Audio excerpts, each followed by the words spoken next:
Welcome to Comic Confidential, a pop culture podcast, and today we are talking all things Venom. We're also going to cover a couple of big news stories, break down the new Aladdin teaser, and so much more. I'm your host, Cade Moyer, and joining me in the studio is Troy Spinner. Thank you for having me, my friend. Thank you for being here. Yeah, it's good. Look, if you're just joining us for the first time, welcome. Welcome. And welcome back, if you're coming back from previous episodes or something. You know. Yeah. You know how it goes. That's it. So what do you want to talk about? Mate, what are some of the big things that have happened this week? We've had three big things this week. We've had the Ruby Rose image as Batwoman. Yeah. We've had James Gunn talk. Oh, yeah, there's been some James Gunn talk. And we had that really rad Aladdin teaser. Was it rad? Let's talk about it. We'll get into that. Do you want to do that first? Yeah, sure. Okay. What did you think? It doesn't show a lot. This is like the epitome of what a teaser trailer should be. Yeah. It showed the lamp, and that's all I cared about. Yeah, is it? Yeah. I don't actually care about like really anything else. Like, so you get to see Aladdin himself. You get to see Iago the parrot. Yeah. You get to see all this sort of stuff, and you're just like, man, got to see the lamp. Exactly. And I mean, the lamp is like really key for this. Yeah. Because everyone wants to see what Will Smith's going to be like as the genie. Well, that's the thing. I think everyone's hanging out to see what Will Smith looks like necessarily, rather than just what the lamp itself looks like. Yeah, but we did get to see a little bit. So it's the whole play on the diamond in the rough kind of thing, and you know, Aladdin walks in and grabs the lamp, and that's kind of all that really happens. Yeah. But, I guess the good thing is it's like it looks a lot like the actual, you know, the Disney animated movie. It does, doesn't it? Yeah. Like the treasure room. I was like, damn, I want to get like a side-by-side comparison. Yeah. Because I feel like that looked pretty spot It's got to be pretty close. Yeah. Yeah. But yeah, I don't know. What are your thoughts on the Aladdin character himself? It's hard to judge. Yeah. Like he doesn't do anything. He doesn't say anything. Have you seen him in anything else? No, I haven't. I was meaning to go have a look at his IMDb page, but you know, time just gets away from a gentleman like myself. It does. It does. I did not get the chance to do that. So, do you have any information on what he might be in? Look, I don't have a lot. So basically, he probably not a lot that you'd really know. Okay. He was in the Amazon Prime series Jack Ryan. Oh, okay. For a bit. Cool. Other than that, look, honestly, there's not much that I know him of, so he's a bit of an unknown quantity. I think they're really banking on Will Smith in this. Yeah, absolutely. You know what I mean? So it's kind of because even the Princess Jasmine actress, she was in Power Rangers, last year's Power Rangers. Oh, okay. I believe she was the Pink Ranger. Yes. And that's kind of about it for her as well, as far as major sort of projects go. So I really think they're banking on Will Smith. So that's going to be the biggest thing when we finally get that reveal. Do you think they're going to go like classic genie shape? Because when Disney have like redone these stories, they've really gone for quite realistic versions of these characters. Yeah. So you look at the Jungle Book, you look at Beauty and the Beast. You know, even when Dumbo comes out, it's going to be like probably just a normal elephant that has like a magic ability to fly. No, because I'm pretty sure they've done that. You can't do Dumbo without doing the big ears. Surely. That's all part of the character.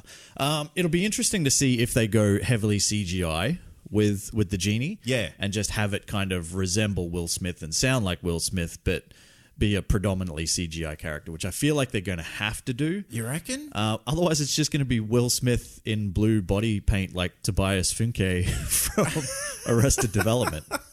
A never nude. Yeah. Just wearing little jean shorts just all wearing the time. jean shorts, yeah, exactly. Oh, yeah. So I don't know, man. What do you think?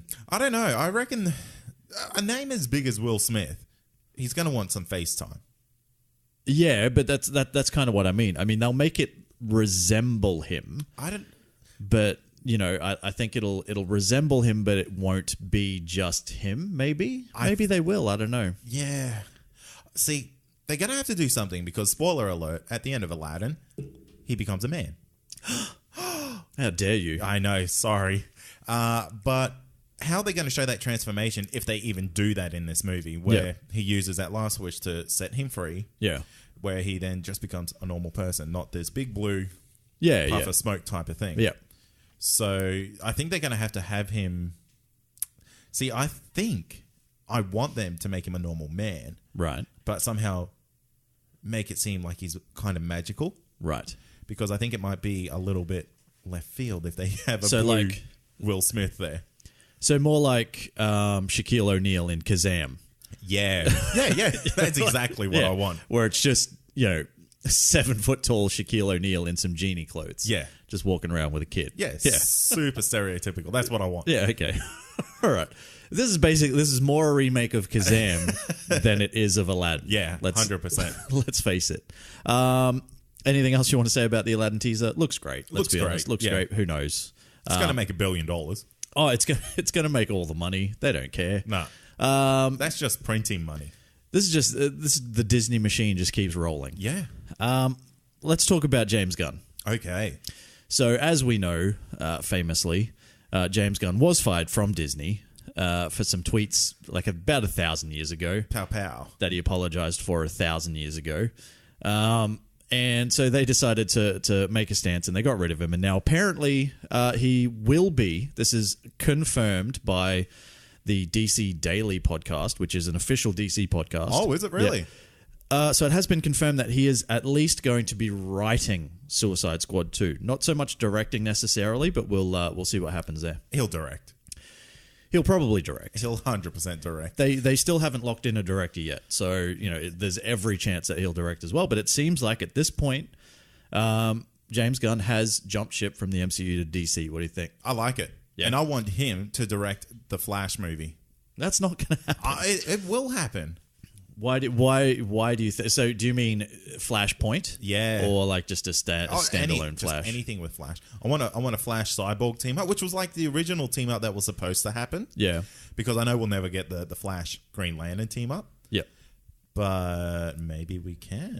Well, I genuinely think that once we get past Aquaman at the end of the year and Wonder Woman early next year or mid next year or late next year. Sorry, it's November. I think we'll be done with these characters. Oh, yeah. Look, you think we'll get like a reboot? Yeah, I think they'll use that as an opportunity. Maybe not Wonder Woman. Like they might go the trilogy with her. Yeah. But I just can't see them doing much else with the characters that they have. Or at least, like, if they are going to continue, like, let's say Aquaman is super successful. Yeah. They might do an Aquaman 2. But I think they'll keep them as standalone characters. I don't think we'll be necessarily running back and seeing a Justice League 2. I don't hold much hope for a Man of Steel 2 as much as we all want it. Just make that happen. Well, the Batman, I think they'll focus on a different character. Yeah. So I think we'll start to see a lot more standalone movies than them trying to world build. So I don't even think they'll do Flashpoint going forward. Or it could be the way hot take. Yeah. Oh, hot take. The hottest take right here. The hottest take. Yeah. Don't think they're going to do Flashpoint. Yeah, right. Yeah. Be a shame if they didn't. Yeah. But I understand if they won't. Yeah, look, I mean, I just think they can really, this is their chance to take stock. So they can, they can start to kind of forget about what they tried to rush in and they can just build these characters slowly. So, and they can start focusing on these, these Elseworld stories like the Joaquin Phoenix Joker. Yeah. Then you've also got Shazam coming out early next year. So they'll just start bringing in these different characters and stuff like that. The Birds of Prey movie is still happening. Yep. So they'll do a lot of that. But we're not talking about that. We're talking about James Gunn, Suicide Squad 2. I think it's great.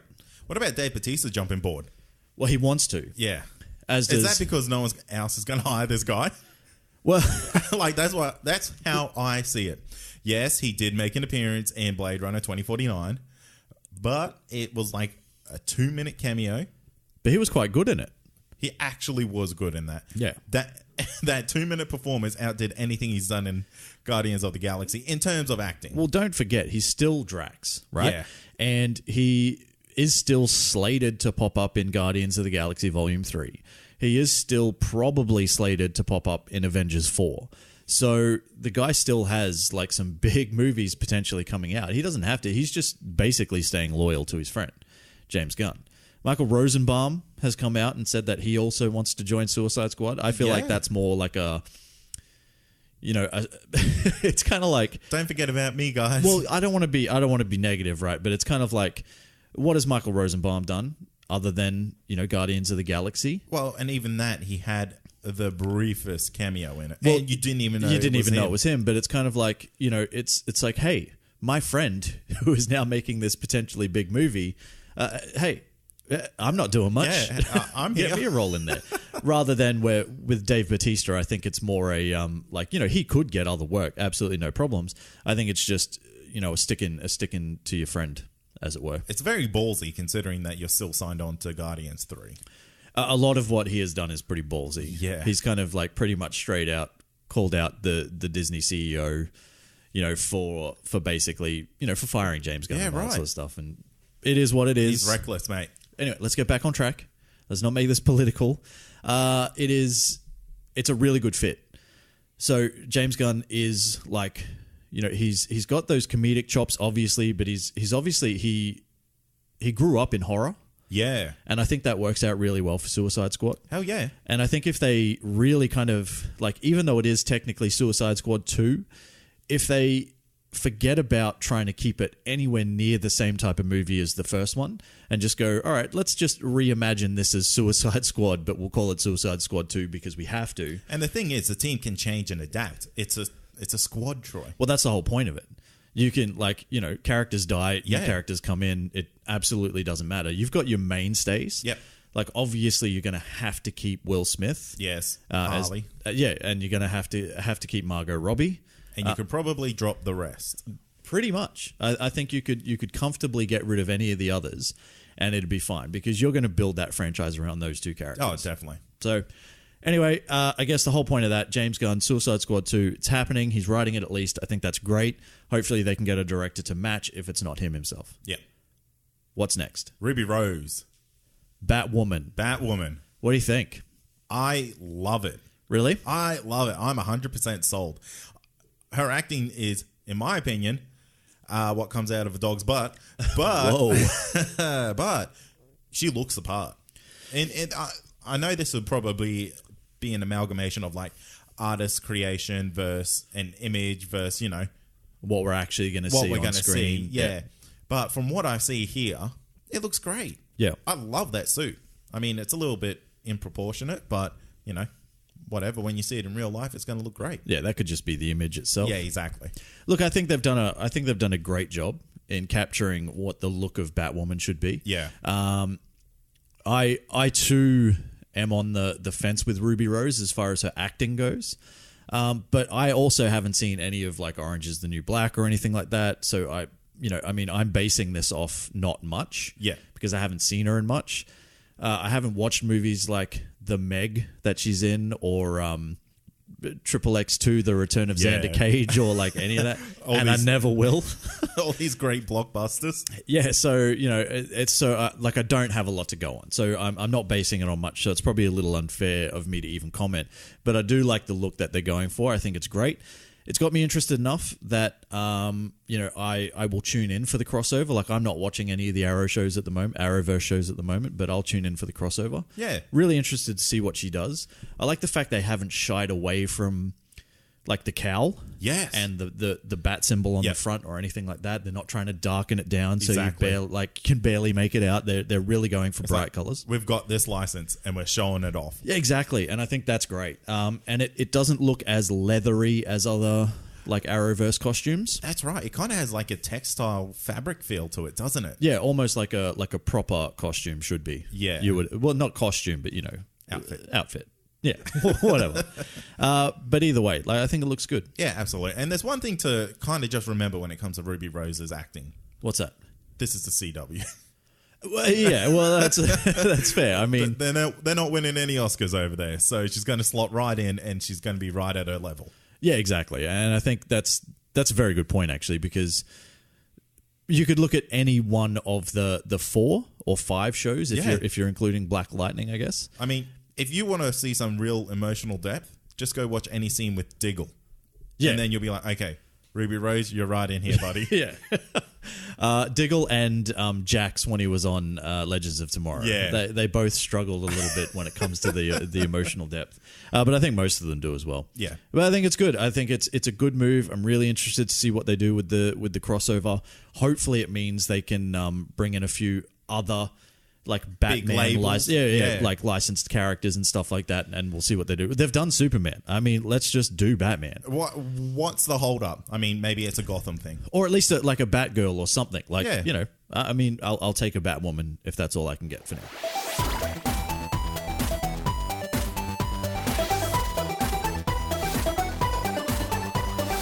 Cade, I've got 3 words for you, mate. We are Venom. Or are we? That's a question we tried to answer this week as we took to the cinemas to check out the first entry into Sony's universe of Marvel characters, Venom. That's right, the Tom Hardy-led movie about a major Spider-Man villain that doesn't feature Spider-Man. Venom seemed to be fighting an uphill battle from the start, but did Sony deliver? Or should the SUMC change its name to SUCK? Oh, shots fired. Shots fired, bit harsh. Is that a precursor to what's to come? Stick around. Find out. But let's find out. Mate, what's the movie about? So when Eddie Brock acquires the powers of a spaceborne symbiote, or is it symbiote? People say it differently. I say symbiote. Yeah. But I'm from Queensland, so... Get it into you. Get it, yeah. He will have to release his alter ego Venom to save his life, and that's an incorrect synopsis. You kind of. Look, obviously starring Tom Hardy as Eddie Brock / Venom, Michelle Williams as Anne Wang, Riz Ahmed as Carlton Drake / Riot, if I can say that. Is it spoilery? No, because it's in the bloody trailer. Okay, cool. You've got Jenny Slate as Dr. Dora Skirth, Reed Scott as Dr. Dan Lewis, and Scott Hayes as Roland Treese. Directed by Ruben Fleischer with a runtime of 112 minutes. How has this been doing so far? Surprisingly well. Yeah. Yeah, this is a bit of a dark horse. So it's actually broken an October weekend record of $80 million for its opening weekend. Damn. Which is pretty good, Troy. That's not bad at all. With a domestic total of $90 million with, as of recording, a worldwide total of $217 million. Damn. All on a budget of $100 million or $100? $100. 100 bones. It might have seemed like it at times. Oh boy.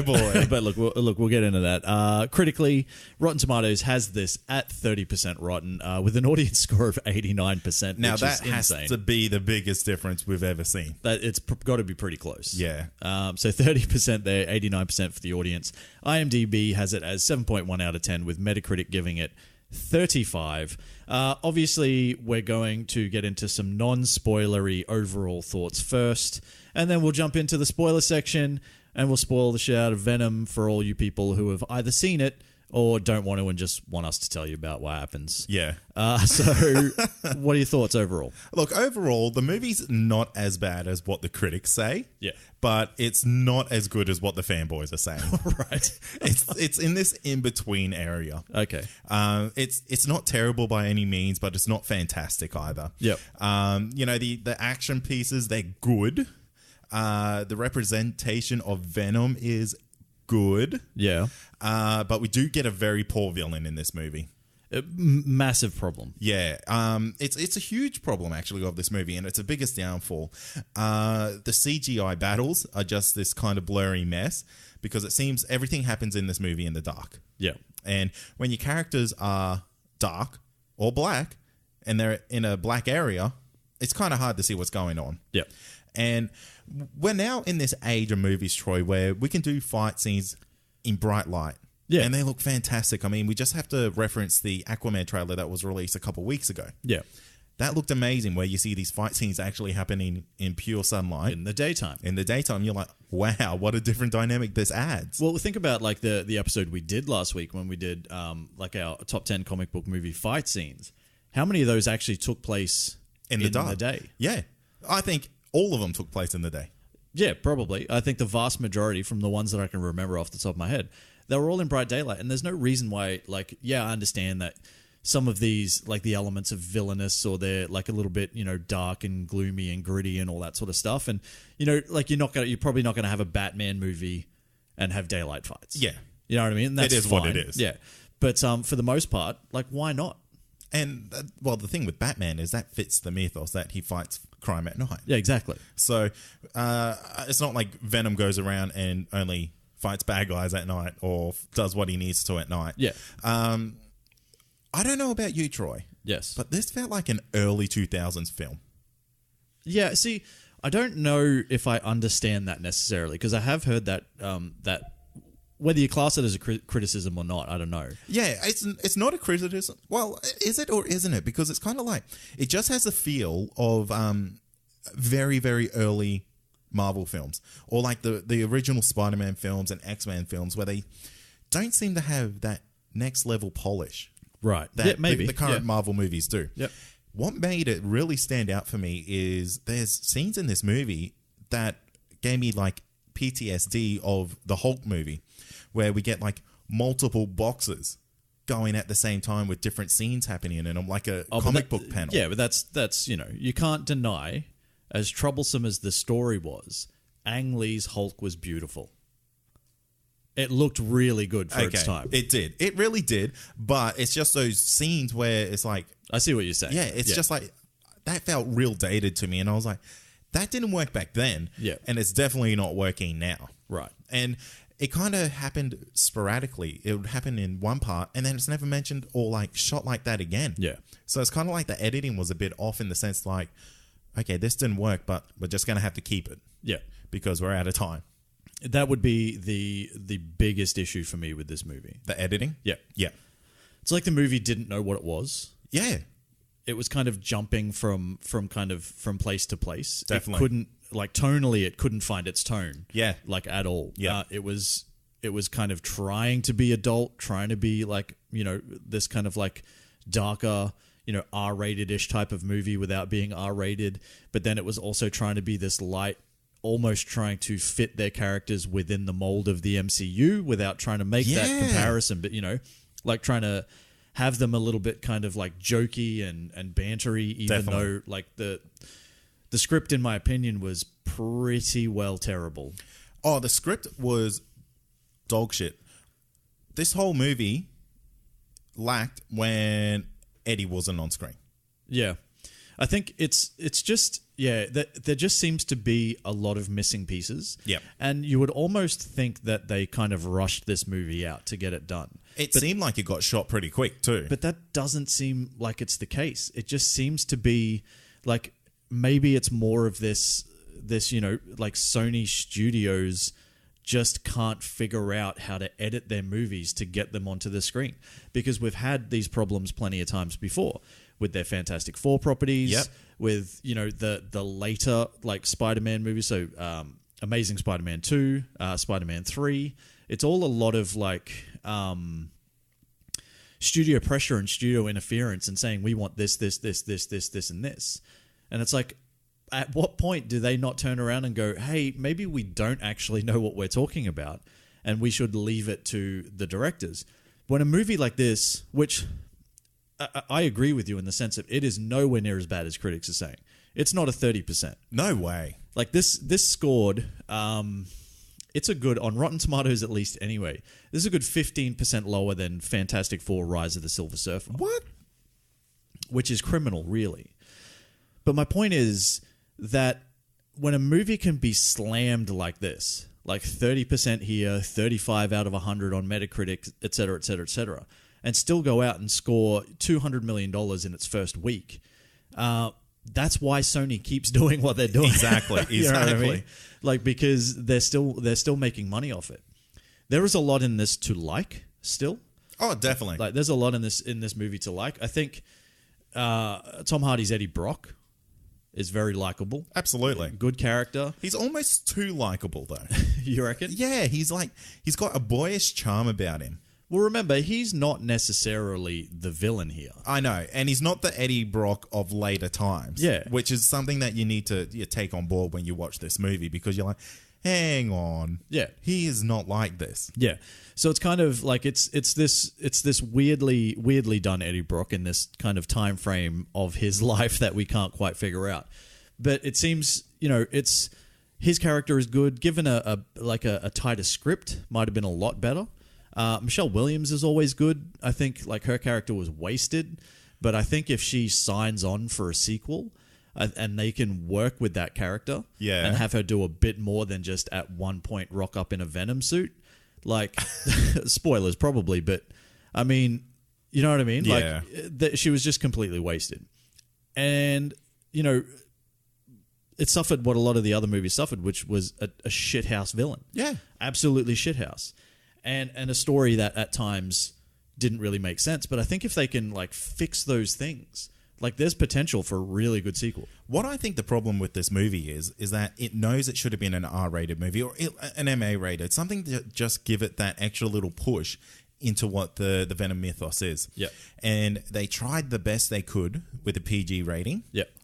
And it really hindered where they could go with their storytelling. Yeah, I can't put it into any other way, as in they were trying to make it work so potentially in the future they might be able to bring Tom Holland's Spider-Man into this. And that's exactly how it felt. It's just kind of like, here's a keyhole for Spider-Man. Yeah. So having Tom Holland's Spider-Man in an R-rated Venom verse doesn't work. Yeah. So they had to kind of try to find a way to make it work, and they didn't. Yeah. They kind of shat the bed a little bit. And I see a lot of comparisons with this movie and, like, say, Logan and Deadpool and stuff like that. And people are saying, look, it works. R-rated movies work. And I can say, yeah, they do. But it also took about 20 films for them to get to that. Yeah, exactly. It's, it's not as easy as just plugging in the R rating. Yeah, exactly. Like, just because you can now show gratuitous violence doesn't make a good movie. Yeah. There has to be a good story around it. And if the story had have been exactly the same, it would have been shithouse. We would have seen people's arms and legs get ripped off. It wouldn't have made any difference. Exactly. So the story still has to be good.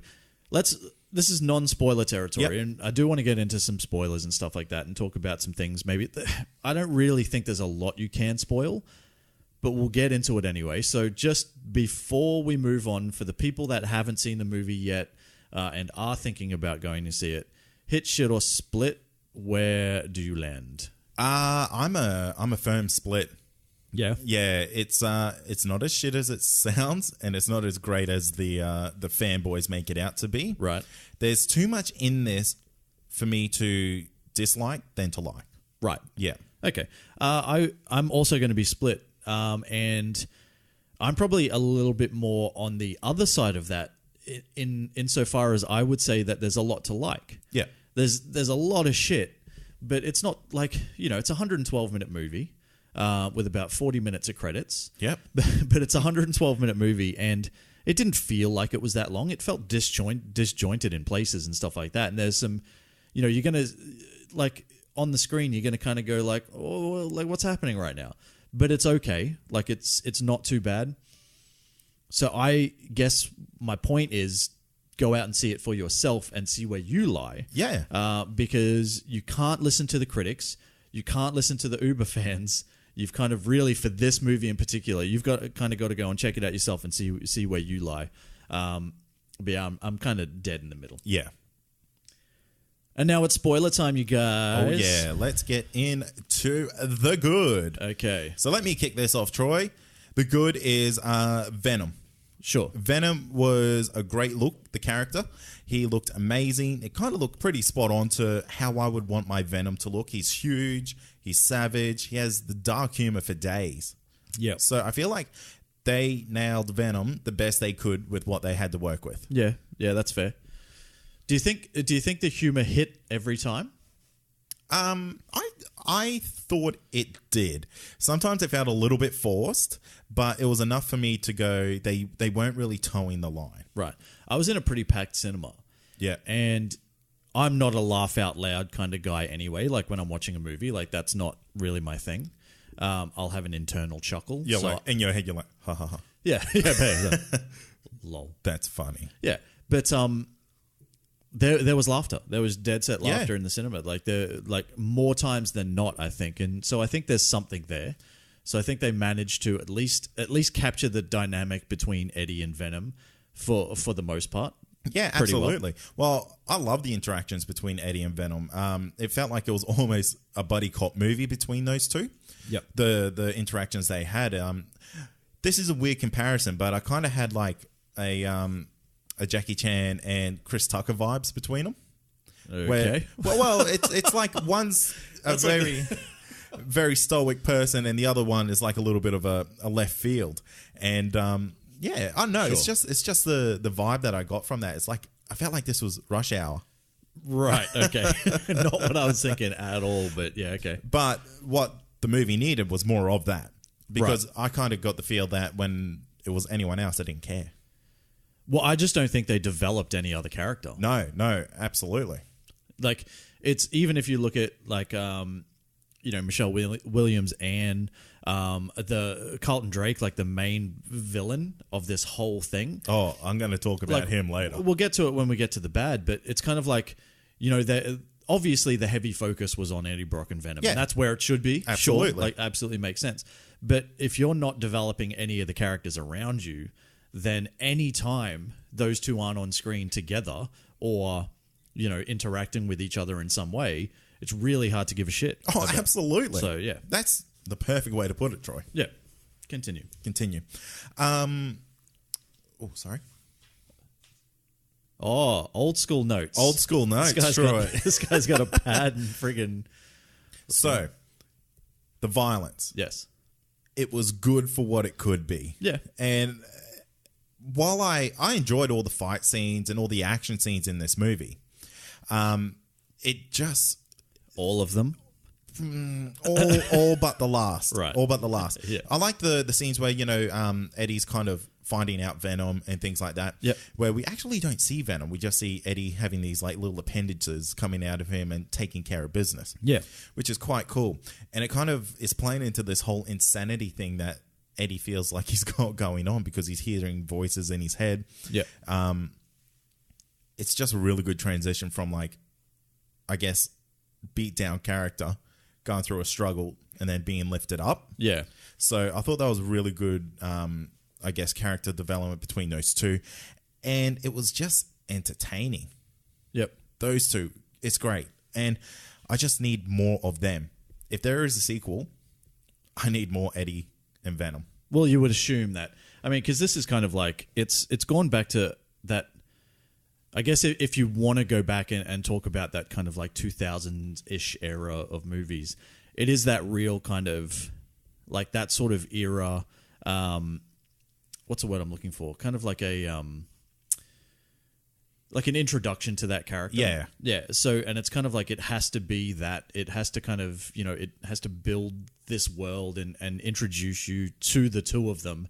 And then every subsequent movie, we can move on from that. Yeah, the next level. Yeah, whereas we're starting to get used to movies where we don't have these origin stories because we know the characters so well. So they're kind of giving us these really quick sort of like, hey, this is how it all happened, first 10 minutes of the movie. Now let's get on with that. Totally. Like as an example, Wonder Woman, prime example. You get that 10 minutes in Themyscira and then it's on. And then you go from there. And it's kind of like, it's still a bit of an origin, but it's not. Whereas this is really like one of those old school kind of origin stories. Yeah, absolutely. Suffers a little bit because of it, but it is one of those characters that not everyone is going to know about. So they're stuck in a way because they kind of have to do it, but people don't want that. Yeah, I mean, if you think about it, I think the last real origin story we got would have been Doctor Strange. Maybe, yeah. And even that wasn't really... What I mean? Like, it's not the classic origin story. Absolutely. Where it's like, the classic origin story is where they get their powers in the last 10 minutes of the movie. Exactly. And then sort of do their thing. Whereas the newer ones, it's kind of like, the first 10 minutes of the movie, they're getting to where they need to be. And then they start to work. Yeah. So, they're well and truly into like phase 2 of that movie. Yeah. Got their powers. Yeah. Yeah. Anyway. And my final good note is, while the entertainment was great, it could have just been notched up to the next level with an R rating. Yeah. It just was a little bit held back. Look, having seen the movie, like I was a big, how the hell are you going to do a Venom movie and not make it R rated? Exactly. Before I went in. Having seen the movie, like they could have easily made it work without it. Yeah. I think there's a lot of us that, we're kind of used to that now. Like we're kind of getting used to the fact that we can see these things on screen a bit more and have it a bit more violent and a bit more dark and a bit more all that sort of stuff. But I think they could have like worked without it. My biggest problems revolve around the villain in the script and the editing. But I think there's still a lot to like. Like I mentioned, I'll just quickly go through my good because a lot of mine's the same as yours. But I do like the Eddie Brock character. I think Tom Hardy was good. Tom Hardy obviously also voiced Venom. So if you're going to work well with anyone, you're going to work well with yourself, I guess. Absolutely. The action sequences were good. There were a couple of bits and pieces where, you know, you kind of like, that's just a blur of CGI and I don't know what's happening. Yep. But I think like the car chase was a pretty good example of good. Yep. I think the Venom versus the SWAT team was okay. And then I think the Venom versus Riot was terrible. So, yeah, I think Michelle Williams is good, but heavily underused and should have been used a hell of a lot more. And then no other character really mattered at all. But there are bits and pieces in there that I liked. I think some of the interplay between Eddie and Venom was great. Some of the interplay between Eddie and anyone else was terrible. I don't know. It's weird. It's kind of, you know, there's as much of the same thing to like as there is to dislike. Yeah. Well, let's move into the bad. The bad. Yeah. Final fight scene. Oh. What is this?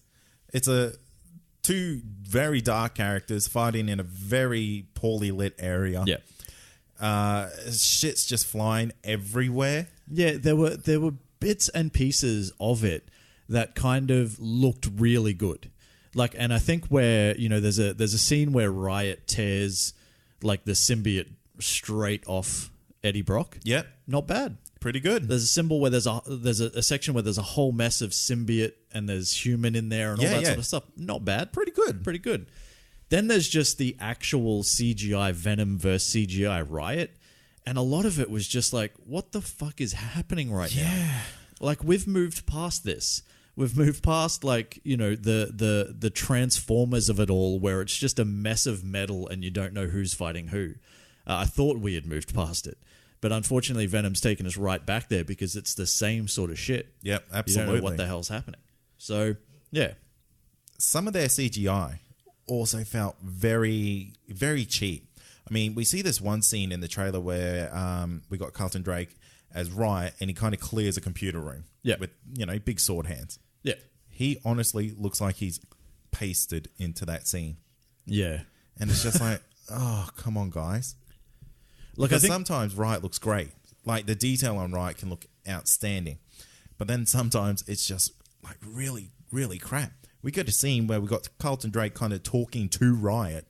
And I swear Carlton Drake's, like, looking in the opposite direction to where this head is. Yeah. Look, Riz Ahmed himself as Carlton Drake, like, there was just nothing. Yeah. Nothing. There was, like, dead set nothing to like. There was no, like, I didn't understand. I knew what he was trying to do, right?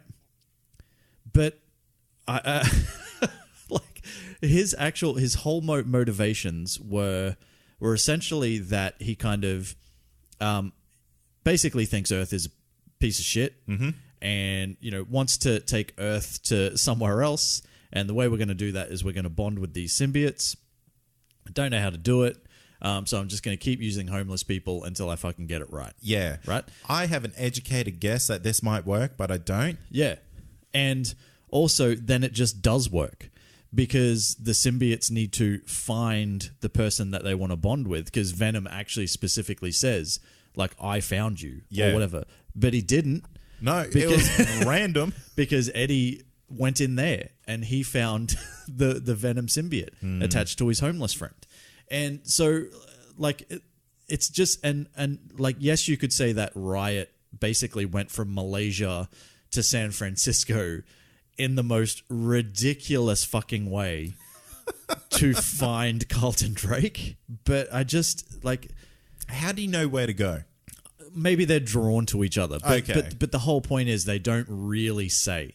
They never tell you how. And we're expected to believe that this crusty old Asian lady that looks like she's been on heroin for like 6 months is going to board a plane and, you know, arrive in, I think she arrived in Hong Kong and then bonded with like a child. Yeah. By the way, child looks completely normal, doesn't at all, you know, suffer the effects that anyone else does, even though their internal system would not be anywhere near as strong as an adult. Then it bonds with a dog. Oh, no, it doesn't bond with a dog. Venom bonds with a dog later. You know what I mean? It's just, it's just strange. It is very strange. You want to talk a little bit more about Carlton Drake? Because I do. Sure, yeah, go. Yeah. What else you got? Do you think he was miscast? Or do you think it was just poor script writing and poor storytelling. It's the storytelling. Yeah. Like Riz Ahmed is a good actor. He's a great actor. So don't get me wrong, but the script in this movie at times was fucking terrible.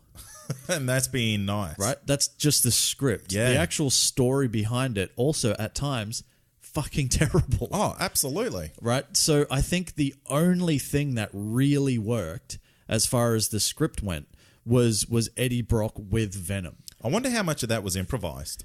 I honestly don't know. But it couldn't have been improvised because Tom Hardy recorded the Venom voice in pre-production. Oh.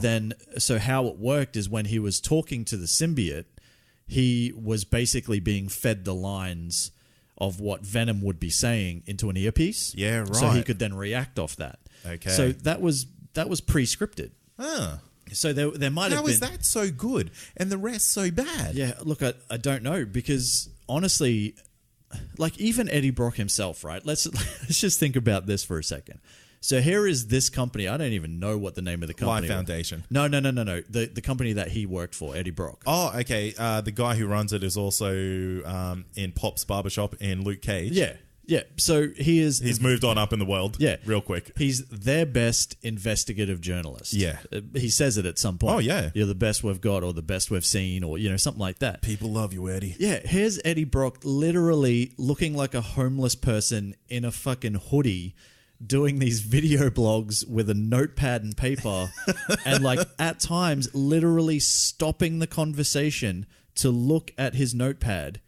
And that's fine if like, this guy is looking at his notes, he's going through to see sort of, what, but like at some point, when do you really see that happen? Right? Pretty much never. But it puts such a weird pause on the conversation that it's almost like, Tom Hardy, are you looking at your lines? Oh, yeah. Are you reading? Because then the delivery after that is really weirdly done. So it's just this whole like, I didn't buy him as this fucking vlogger from like the world's greatest vlogger, just walking around with his friggin' like his leather, like his little beaded cuffs. Yeah, his leather bracelets and hoodies and shit. You tell me this isn't 2000s, Troy. Talking like businessmen and stuff. It's like, no, you're not. What war zone are you in? Oh. It's like the whole thing was just bizarre. Absolutely. It was a really bizarre package done to kind of get us to understand that he's like an investigative journalist. Yeah, like it's just Tom Hardy walking around in a hoodie. Exactly. Like I get what they're trying to do. Like they're trying to keep it like new age, and like this is the way stories are going to be told, like news stories. Yeah. But it's like, wow. That's the poorest version I've ever seen. Yeah, and then by the end of the movie, he says, I think I just want to concentrate on the written word anyway. So it goes backwards. Yeah. So he goes reverse tech.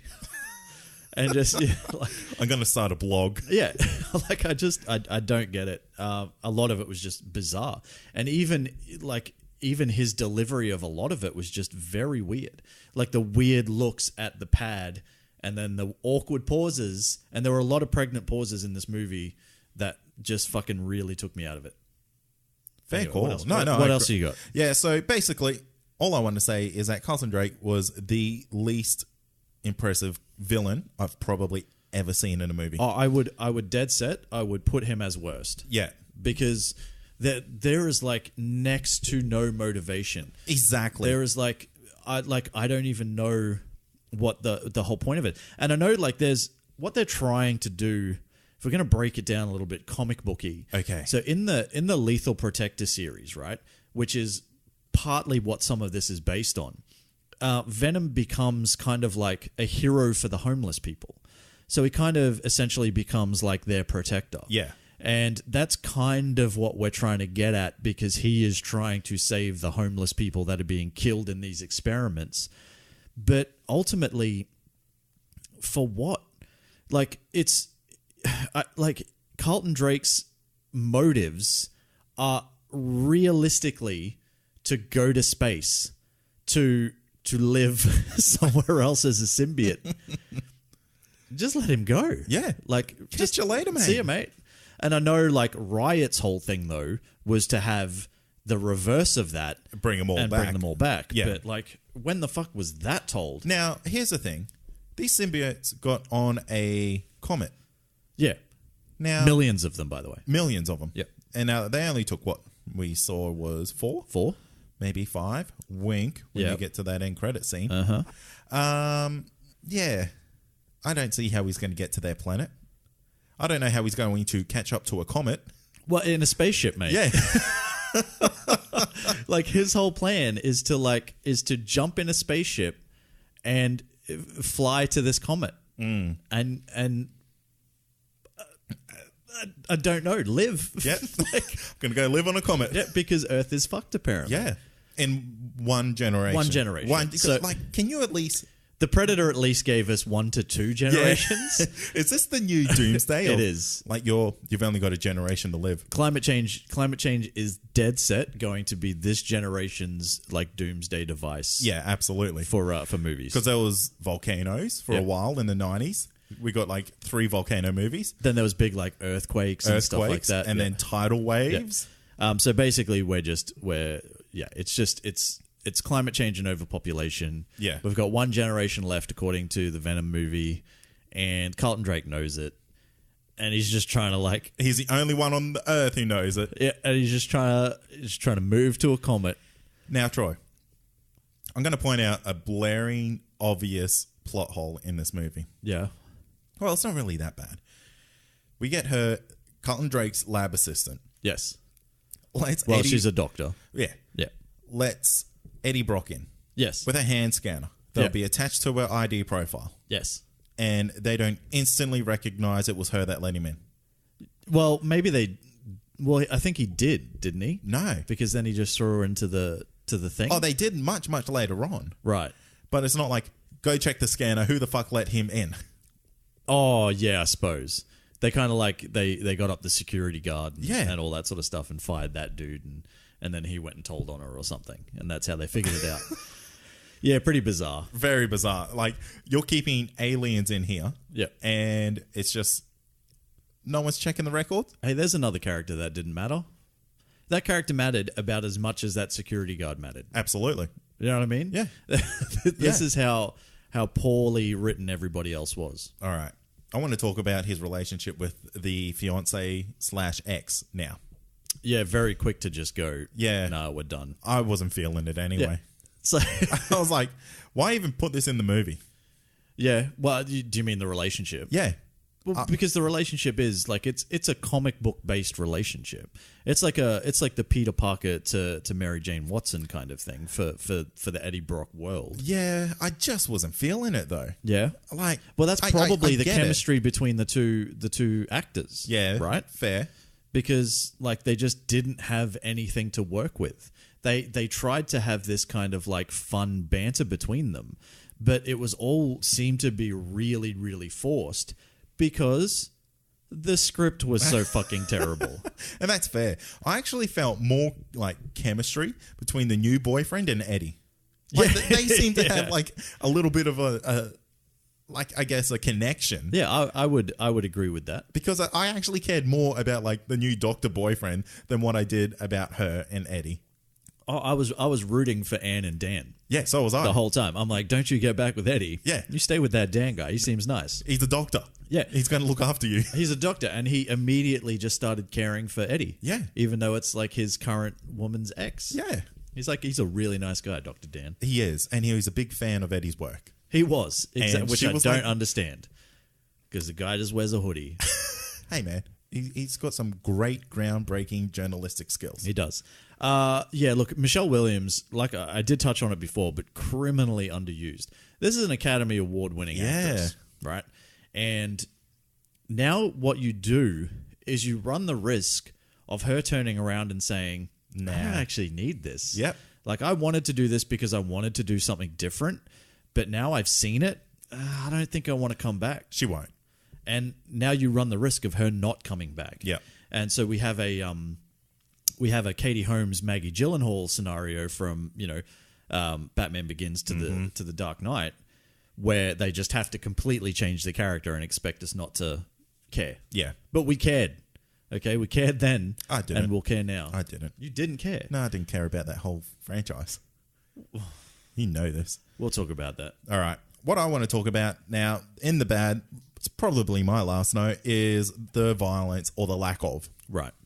So, yes, we had PG level violence, but we didn't have Venom level violence. Right. That's fair. The big one was the SWAT team.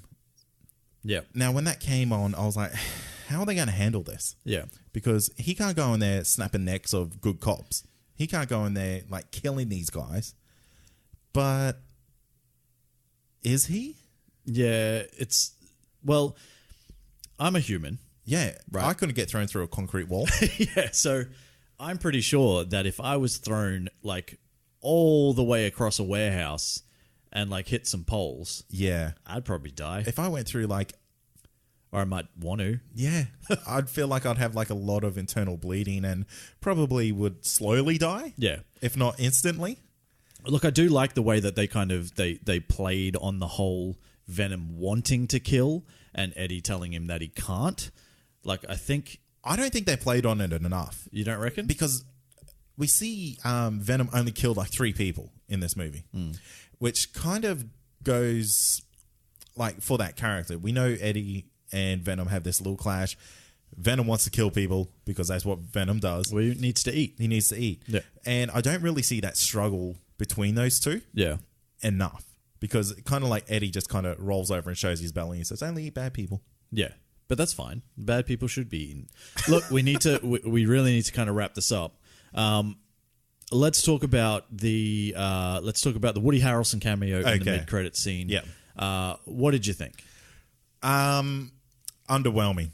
Really? Yeah. I thought it was very underwhelming. I enjoyed it. Did you? Yeah, I'm like one of these weird people that, like, his weird Sideshow Bob wig thing, I liked. I thought it's like, this guy's going for some sort of Sideshow Bob-ish Carrot Top kind of looking thing. All I could think was Carrot Top. And it worked for me. Fair it's enough. And I think purely because it's Woody Harrelson. Yeah. And this is kind of what I mean is with what I was saying before.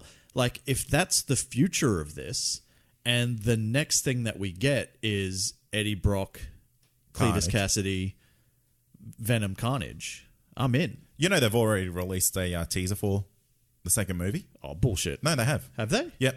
Is it real? Or Yeah, is it no, it's real. fan-made? No, it's real. I have not seen that. Yeah, I'll show you. Okay, cool.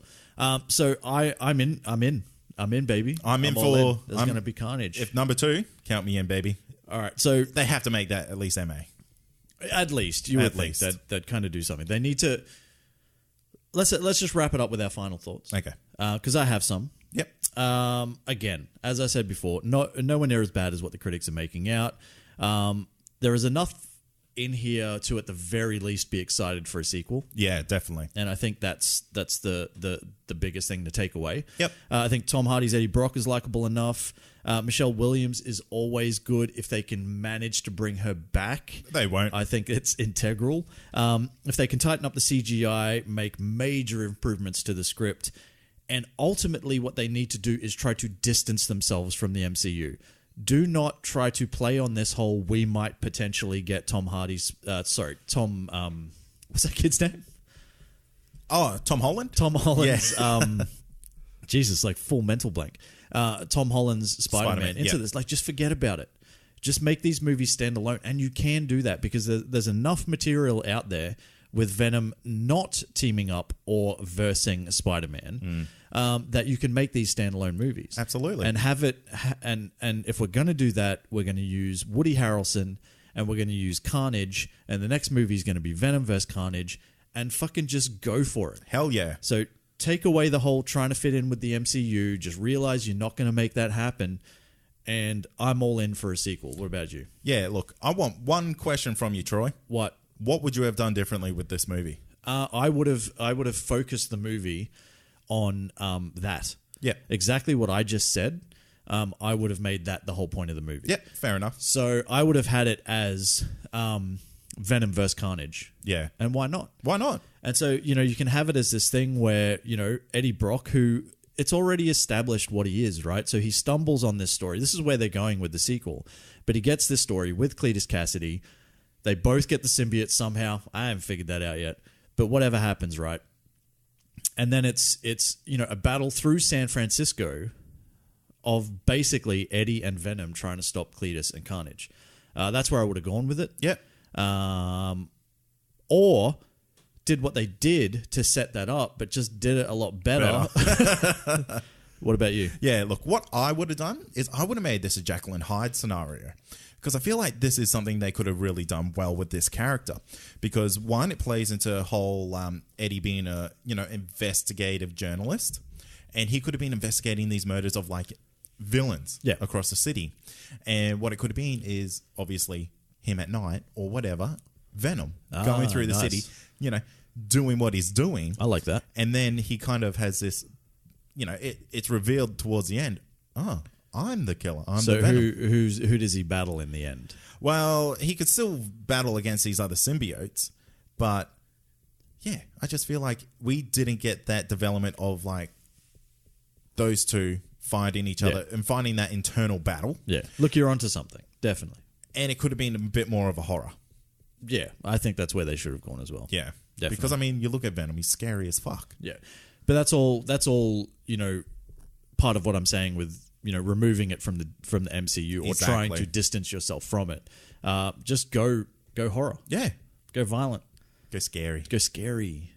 Do what you got to do, baby. Let us know what you thought of Venom. Is it a hit, shit, or are you with Troy and I and sitting on a split?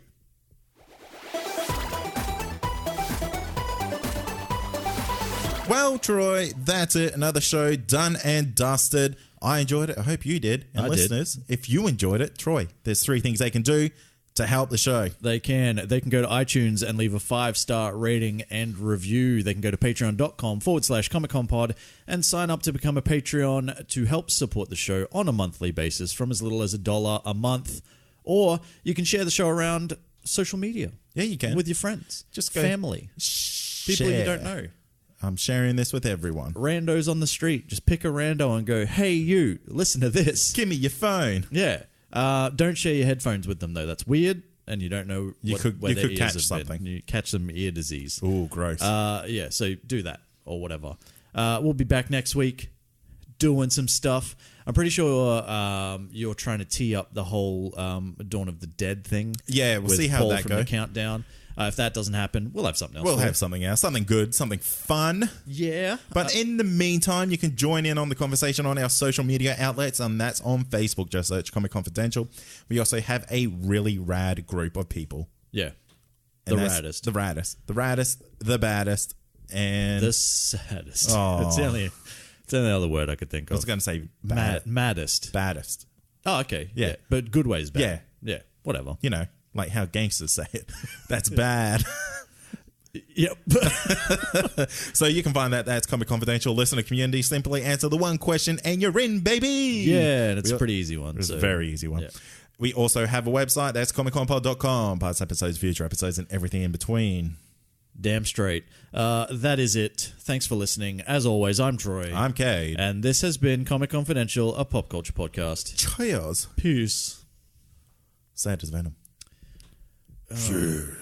Yeah, I haven't figured that one out yet. It took me so long to figure out how he was talking at the start. What do you mean? I feel like Venom's voice got clearer as the movie went on. Oh, I think it did too, for sure. Because it was first and I was like, what the fuck? Yeah. Yeah, it's weird, but that's Tom Hardy. Tom Hardy does that. Mm. You know? He has these weird choices sometimes. What'd you think of the scene where he busted in the door of the guy playing his guitar and it was just the Venom eyes and mouth? I was like, yep. I'm checking out. I didn't check out, but I was kind of like, didn't we already see that though? I'm sure we saw that in the trailer. Nah. I don't think we saw the context of it, but I thought we saw the face. Maybe. Anyway, it's Tom Hardy, man. Yeah. He's all right. He goes good. He goes all right. Sometimes I wonder, I'll wrap this up quickly, but sometimes I wonder why people think Tom Hardy is good looking. Oh my God! Because there were dead set times where I'm like, why is this man on movies? I said to my brother when we were watching this movie, I was like, people think he's hot. Yeah. It's weird.